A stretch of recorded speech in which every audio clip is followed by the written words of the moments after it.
বাড়িতে চৌধুরী। আমাদের চরখানায় ফুলতলে আমি ওই যে একটা সংগ্রাম পরিশোধ করেছিলাম হাবিলাস দেবী নিয়ে চরখানায় ফুলতল গ্রামে, এই ফুলতলে পটিয়া থানায় চট্টগ্রামে আমরা একটা ব্যারিকেড দিয়েছিলাম, অফিস করেছিলাম। সেখানে আমরা অনেক দিন এই যে বাস টাস চেক করেছি, সব চাল ডাল এই যে গ্যাস থেকে নিয়ে যাচ্ছে এগুলো ধরেছি, এগুলো ক্যাম্পে দিয়েছি, গুন্ডনি ক্যাম্পে গেছি। আমি অফিসে তখন ওই সংগ্রাম কমিটির অফিসে চরখানা বলতাম, তখন দেখি যে বাস থামাইছে, বাসের উপর আমাদের ছেলেরা উঠেছে, বলছে যে এটা পাঞ্জাবি পেয়েছি, পাঞ্জাবি পেয়েছি। কী পাঞ্জাবি পেয়েছি? আমি তখন ওখানে গেলাম, দেখি যে মাহতাবউদ্দিন চৌধুরী। মাহতাব বলে, চাচা আমি, তুই এখানে কি? হচ্ছে এই ব্যাপার, আমি চলে যাচ্ছি মোহাম্মদপুরে আমার খালার বাড়িতে। তখন আমি কোথায় যাবো এখন বুঝতে পারছি। তখন আমি ওকে নিয়ে নামাই ফেলাম আমাদের এই রিক্সা দ্বারা, 2-3-4টা রিক্সা এই বাড়িতে পাঠিয়ে দিলাম। 2 দিন পর তারপর ওদেরকে আবার আমি বাজে করে নিয়ে মোহাম্মদপুর গ্রামে তার খালার বাড়িতে, ডাক্তার নুর ইসলাম সাহেবের বাড়ির কাছে একদম ওখানে দিয়ে এসলাম। তাদেরকে ইয়ে করলাম, টাকা লাগবে, টাকাও দিয়ে দিলাম। আমার বাবা ছিল তখন বাড়িতে। বাবা তাদেরকে যখন রিক্সায় পাঠাইছি, বাবা তাদেরকে বলছে ঠিক আছে তোমরা থাকো। আমার বাবা তারপর দিন আমি তো নিয়ে গেলাম, নিয়ে যেয়ে মোহাম্মদপুর দিয়ে এসলাম। আবার তার কাছে কোনো পয়সা করি নেই। তারপর আমি কেমন করলাম, আবার আমার থেকে টাকা দিয়েছি, আবার কেমন করলাম নুর ইসলাম সাহেবের কাছে নিয়েছি। তখন এমপি নুর ইসলাম সাহেব ওখানে বাড়িতে, তখন ওখানে ওর কাছে নিয়ে গেছি। আমার এই ব্যাপার গৌরাম্মদ চৌধুরীর ছেলে মাথাব, তখন তো ছোটো মাথাব, আমাদের বউ ছোটো আর বউ, ওই 3টা পাঠায়নি আর মাথাবের মা, এই 2জনেই। তারপর তার মেয়ে, এই যে ওই নোয়াপাড়ার চেয়ারম্যানকে বিয়ে দিয়েছে একটা, এই মাথাবের বোন পাঞ্জাবির করে, সেই সব পাঞ্জাবির বোটা, সেটা সব ভাবিরা।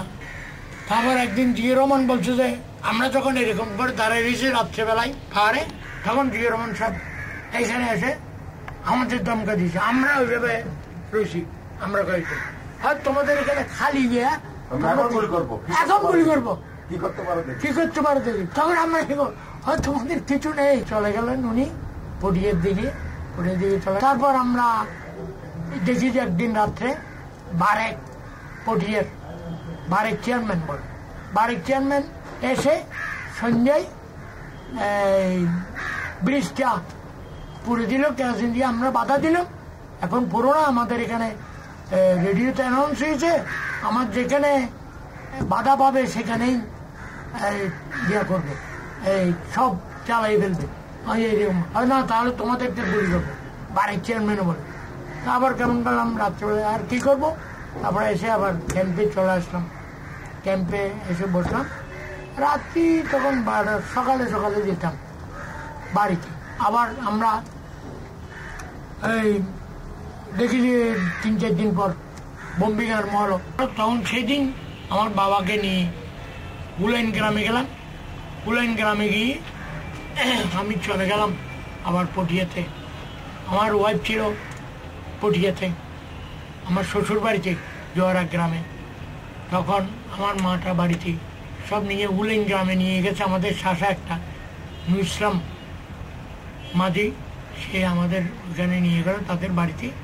তারপর কেমন গেলাম আমরা আবার ওখান থেকে বাবাকে নিয়ে আমার এই বোম্বিংয়ের মধ্যে চলে গেলাম রে পটিয়ার উপর দিকে চলে গেলাম। যখন ভাটিকানির আগে গেলাম তখন দেখেছি পিটিআইতে এইভাবে বোম্বিং আরম্ভ হচ্ছে।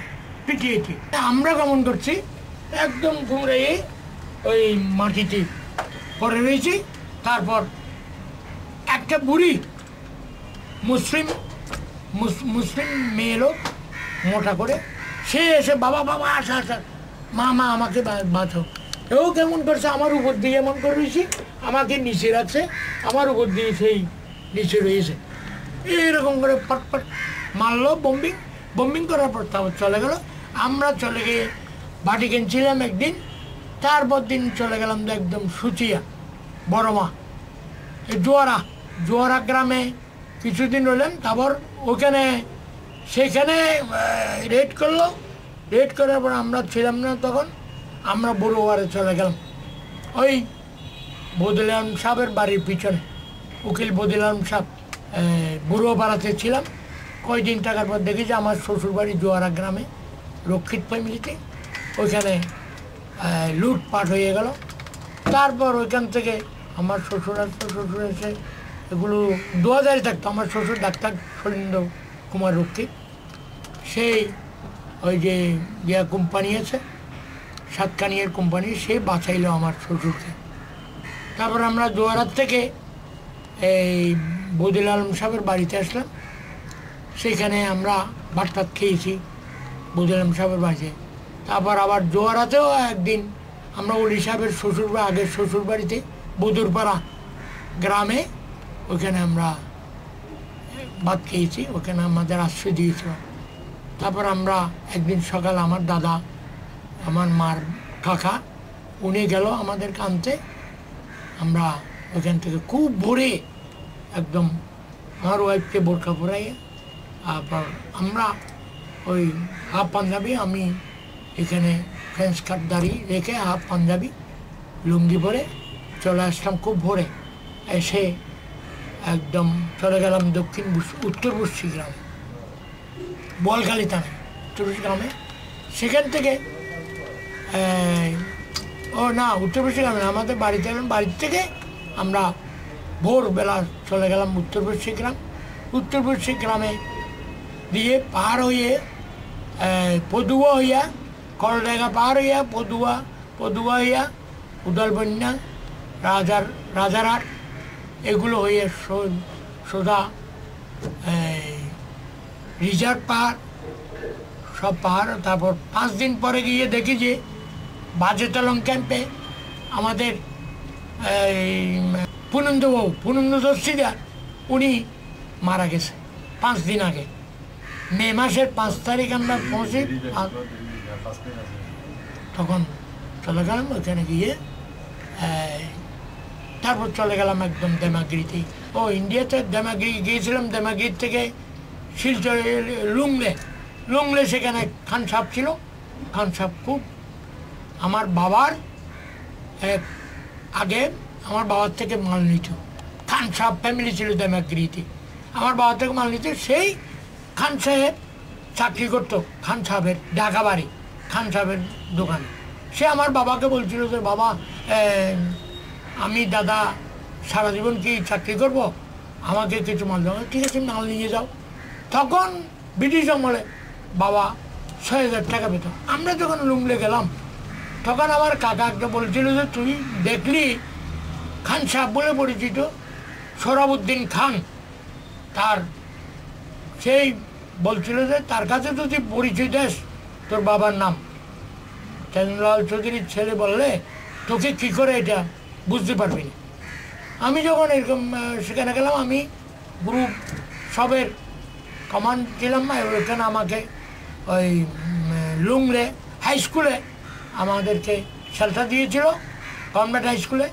সেখানে আমাদের খান সাহেব কাছে রেশন পারমিশন দিয়েছে আমাদেরকে এসডিও সাহেবে। তখন আমরা সেখান থেকে রেশন নিতে গেলাম। খান সাহেব বললো যে আমাকে কী ব্যাপার আপনাদের বাড়ি কোথায়? আমি চিটাং। চিটাং তো জানি, চিটাং কোথায়? আমি আমাদের পটিয়ে কোন গ্রাম? আমি হাবিলাস জীব গ্রাম। আচ্ছা, খাতুনগঞ্জে বাবু চন্দ্রলাল চৌধুরী উনি চিনেন? উনি কেমন আছে?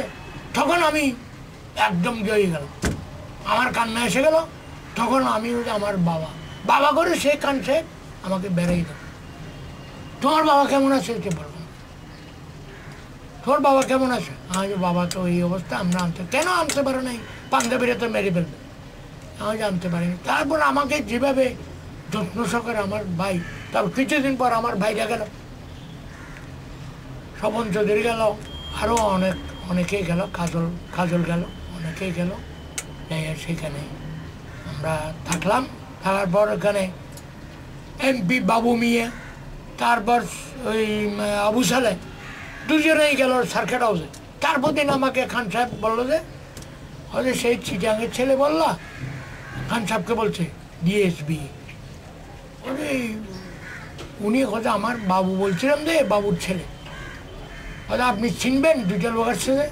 আর চিনবো না কেন, হয় কাকে কাকে চিনে, হয় যে আবু সালে আছে, তারপর নাম বলতেছি যারা যারা এমপিসি, আখতারুজ্জামান বাবু, আর চলন তো দেখি আপনাকে চিনে নাকি, আর দেখেন না চিনি কিনা আমাকে। তখন আমাকে জিবি করে রেস্ট হাউসে নিয়ে গেলাম, লুংলে রেস্ট হাউসে। রেস্ট হাউসে নেওয়ার পর দেখেছে আখতারুজ্জামান বাবু টিফিন করতেছে বারান্দায় বসে। তখন আমি কী ব্যাপার, আমাকে ডাক নাম দিয়ে নোনাই বলতো, নোনাই কী খবর, এই আসি বলা যাও না করতেছেন, এইভাবে আমি কথা বললাম। আমাকে তখন ও বলতো মা এটা হয়তো ওনাকে চিনেন, হয়তো চিনবো না কেন, আমাদের নেতার ভাই, আর ওনার বাড়ি আমাদের খুবই আমাদের আওয়ামী লীগের, এই ব্যাপার বললো। তারপর সেখান থেকে চলে গেলাম একদম ইয়াতে আমাদের বেহালা। ও স্বাধীনবার সময় তো ওখানে ছিলাম, পরে আসছি।